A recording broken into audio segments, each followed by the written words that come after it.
porting older games to new hardware. Pretty standard practice in 2023, but you'd be surprised that Atlus does not have a long history of doing that in the past decade. Today, me and a guest of mine are going to be talking about Atlus's recent ports and remasters from the last 3 years and seeing how they stack up to each other. And of course, that includes the newest remasters of Persona 4 Golden and that remaster of Persona 3 Portable. It should be a great discussion. Are these ports and remasters quality, or are they just lazy works? Let's find out. Sit back, relax, and let's get it on.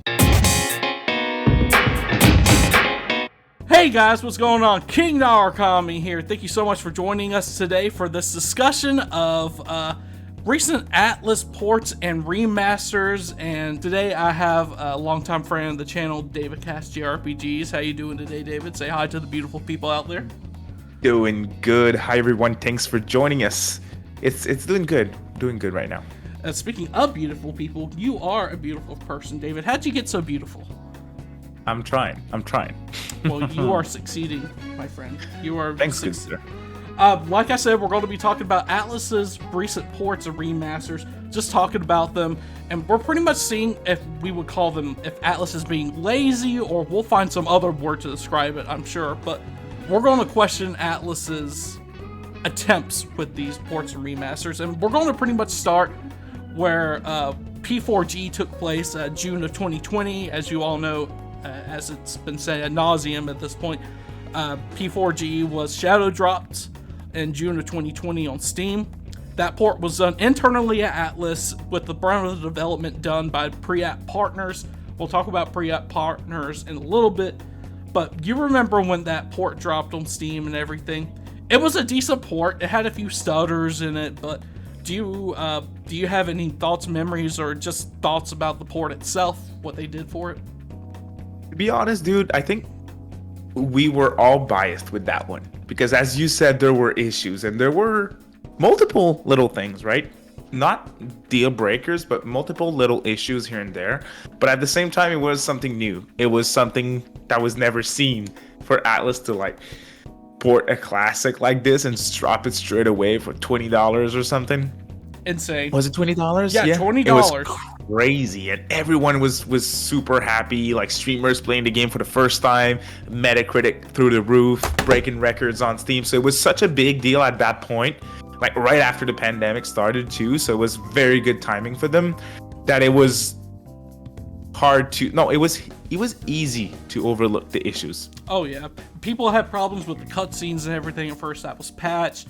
People had problems with the all-out attack stuttering. That was finally patched with the quote-unquote remasters of P4G and P3P that just went out. But like you said, the game was very playable, playable, and people were modding it. I feel like that one gets a bit of a pass because I feel like that was still an experiment at the time for Atlus. Totally. And like I said, and there was more good than bad, right? Oh yeah, everyone was so excited. I remember hype being through the roof for that, and that's when people were like, "Well, where's the fucking Switch?" At least I was like, "Where's the fucking Switch port?" Oh yeah, and same. We'll talk. And pre-app partners is who they went through to help with that. They did a lot of work behind the scenes for Atlus, but obviously the two work together. We'll talk about them more towards the end of the discussion. But next thing that Atlus did after P4G on PC, Catherine Full Body launched on Switch in July of 2020. I couldn't get any definitive information if this was done internally at Atlus, so I'm going to assume that it was.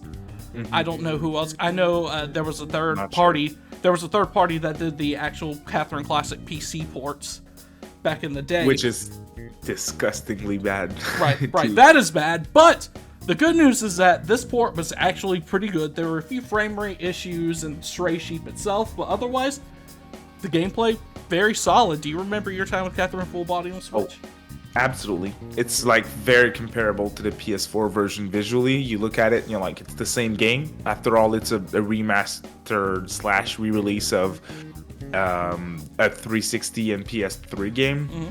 So, and it shows. It looks really, really good on Switch, and it plays great. The loading times are shorter, if I recall correctly. Yes, or they is were. that No, you're correct. They were. So, fantastic port on Switch. Too late, unfortunately. I wish it was there at launch because in 2019 the Switch was already hot. So, should have been there, but it's okay. 2018. Do Sorry. you remember how well that sold, by the way, on Switch? Did we ever get numbers? Catherine? Yeah. Poorly. It did really poorly. It sold really poorly. Which it was is a shame. $50, and I don't know. People slept on it, and yes, it's a big shame because it's a very good game and a very good port. I feel like it deserves more recognition, of course, but if it dropped day one next to the PS4 version, it would have been Even better in terms of sales. It was kind of like too late. Okay, so we're giving that one a pass as well. Good port and everything. Yep. And after that, that's kind of when things get a little iffy. After that, we had the release of Shin Megami Tensei III Nocturne HD Remaster in October of 2020, and there's been a lot of discussion about this game going on and everything. It's just all the problems that, you know, the actual quote-unquote remaster had. You know, they put the game into Unity and pretty much called it a day. Didn't fix the soundtrack. It was all compressed as shit. The Switch version was extremely poor. I'm not going to complain about it being stuck at 30 FPS because that's the way the engine was. But what do you remember most about Nocturne HD's remaster that released back in 2022? From the release itself, I would say the main thing to me was the pricing structure and DLC. Like there was a digital deluxe version. I'm not a fan. There was content that was in the original game that was now paid DLC, like Dante, for example, and so much DLC too. Like a lot of added stuff, and the game was already $50. It was really crusty, so it felt like at 50, everything should have been on cart, like for real. Even if it's an older game with the issues that you mentioned being awful on all platforms, Switch specifically, but on all platforms it was a very bad port. So I had fun playing it still because Nocturne's a good game, but the port quality itself was really poor, unfortunately. Remember that Matador boss fight on Switch?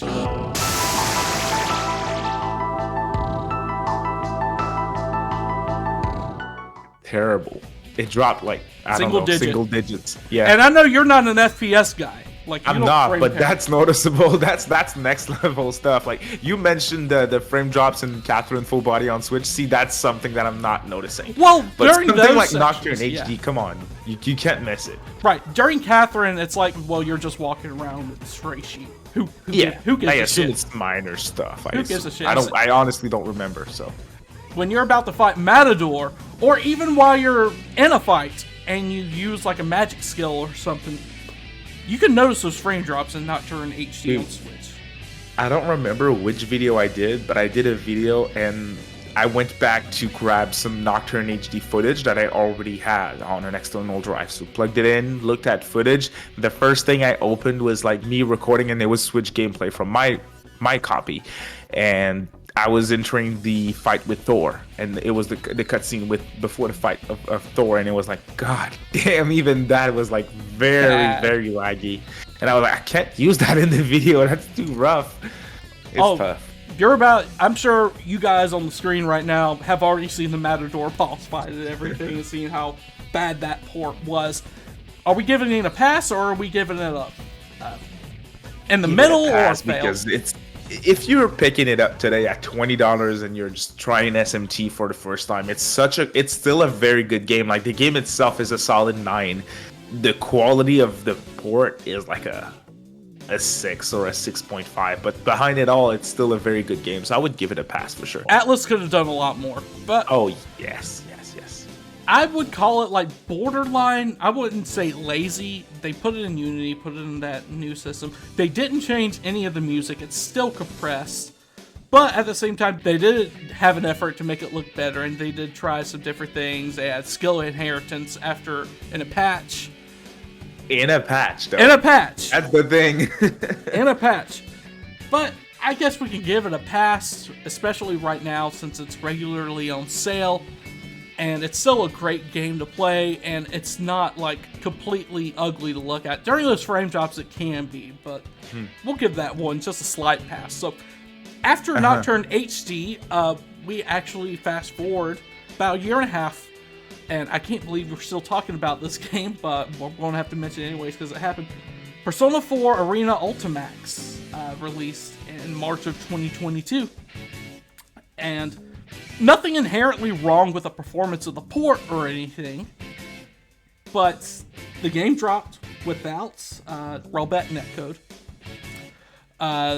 The game still looked to me I could still see like the game didn't look perfect either. It didn't look awful, but it looks like the game was the UI, right. the UI and stuff. The UI was like so blurry, and I played it on PS5. Right, and I could notice a little bit of audio distortion as well in that port. So I mean, it's not the worst port in the world.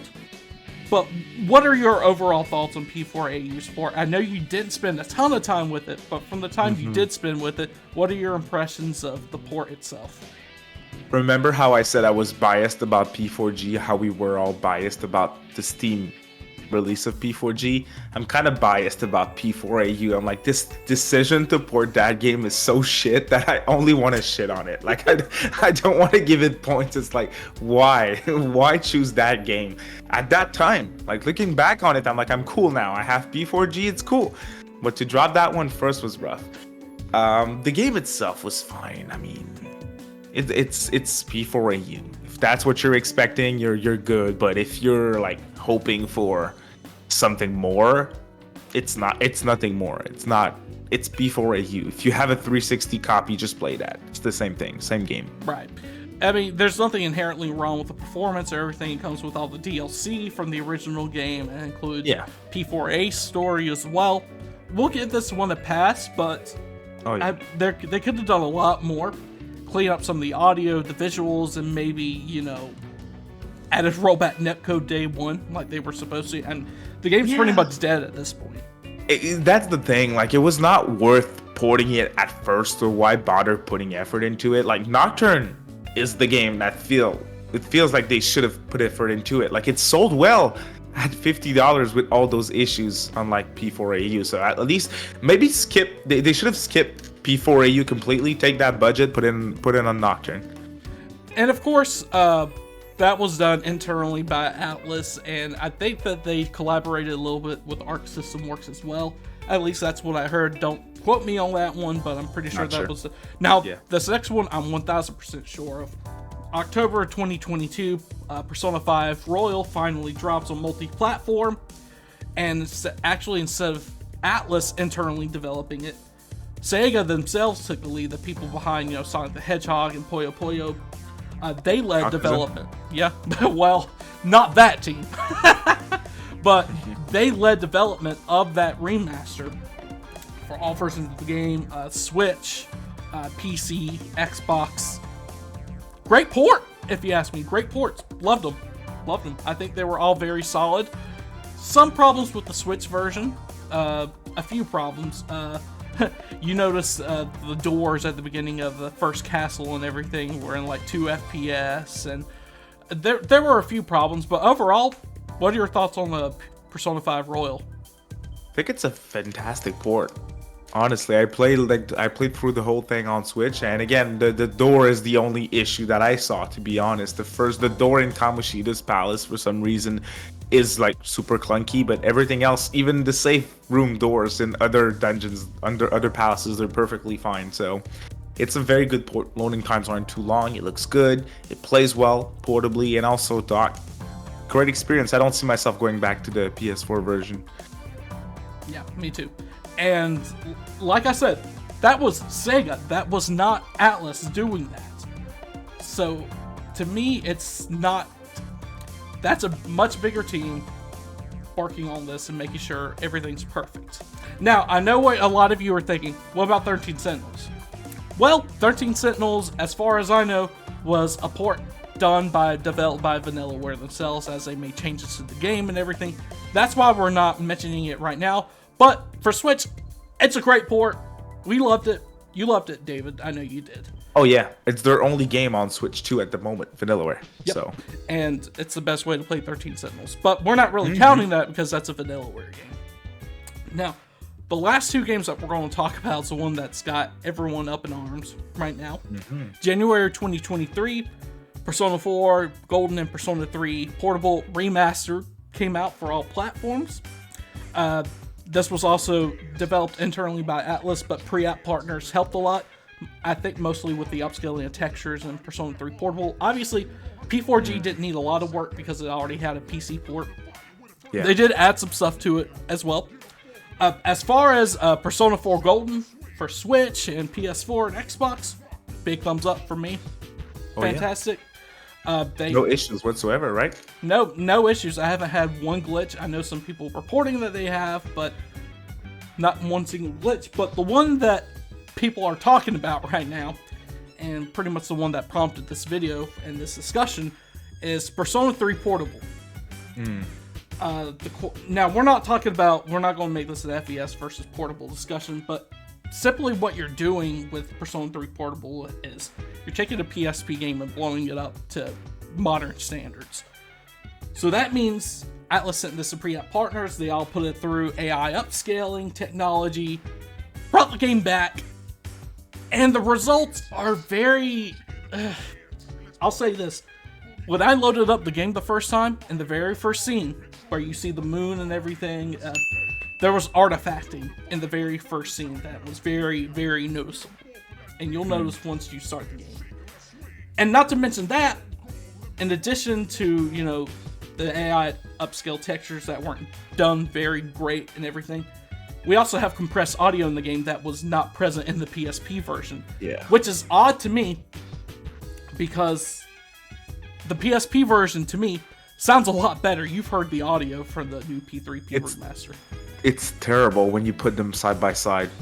It's insane. Like, I have not played Persona 3 Portable Remaster yet, but I've seen the comparisons of like the audio playing in the background for the original versus the re-release, and I'm like, it's rough. It's rough. It's Nocturne level. Yeah, that's exactly what was going through my mind as well. Atlus had the wherewithal. Something had to be done. The audio just didn't compress itself like that. Something had to be done to the audio to get it into that bad of a state. Someone had to purposely do that.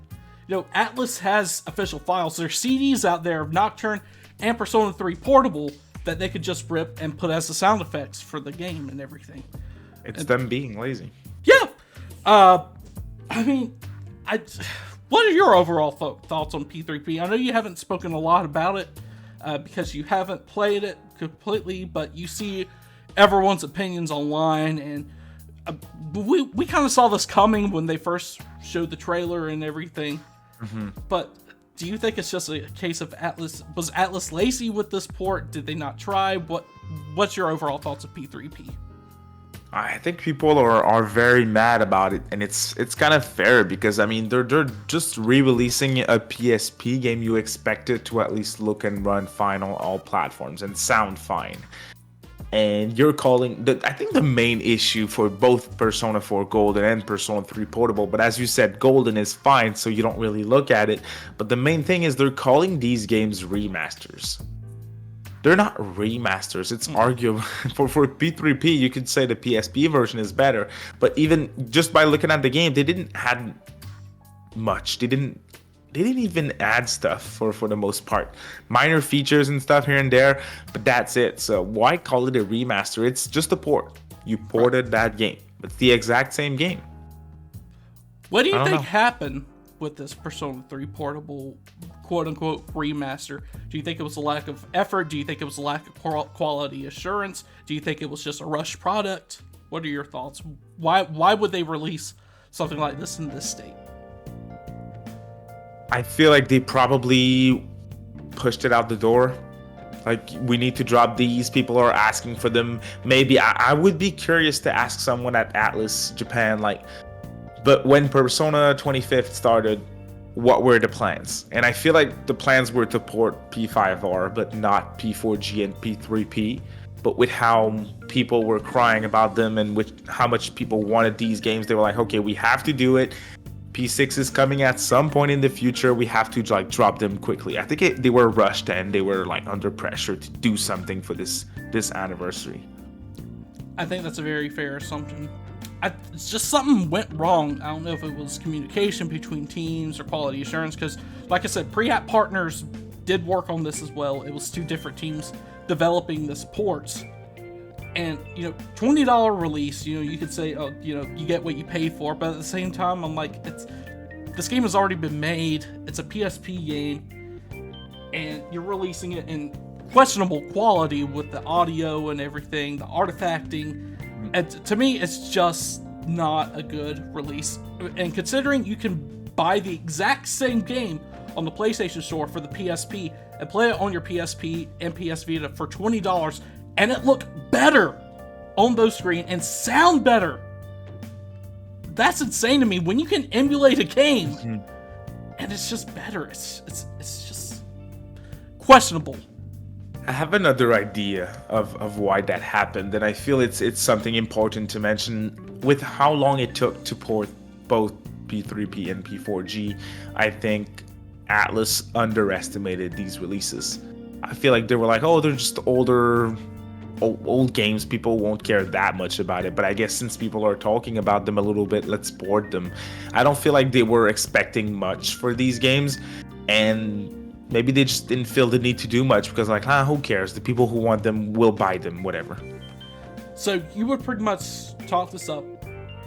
I don't think it's a fair assumption for Atlus saying that Atlus is lazy with all their ports and remasters, because they do look at P5R was done by Sega, but they had other great ports before that. Catherine for Switch, they had the P4G port on PC, which was good for the time. That was pretty good.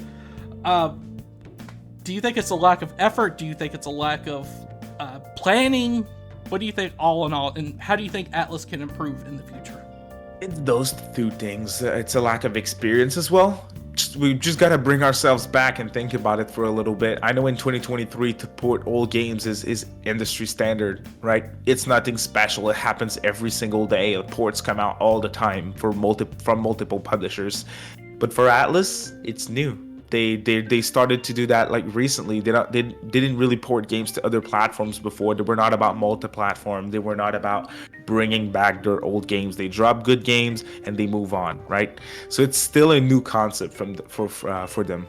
They started like 3 years ago, and we got to give them some credit for at least trying. I think, right. And how they can improve is just by keep going, keep trying, and analyze stuff before you drop a game. Like, think about what game would be a good game to release at the moment, and think about your audience and what they would like to have. Like, not putting manual skill inheritance in P3P feels like something that should have been there at launch, because it probably would have taken them like 2 or 3 minutes to put that in. I mean, I don't know how long it would take, but I assume it's something very simple since they just patched it in Nocturne. You feel like they would have learned from their mistakes from Nocturne and do that here. The audio, same thing. Why not look at Nocturne? We were all saying that there was no reason for that soundtrack to sound so bad. They did the same thing. So just take your time, look at your past mistakes, and make sure you give your audience what they deserve at this point. By the way, I can already see the comment section. We are not defending the P3P remaster. In fact, we think it's bad.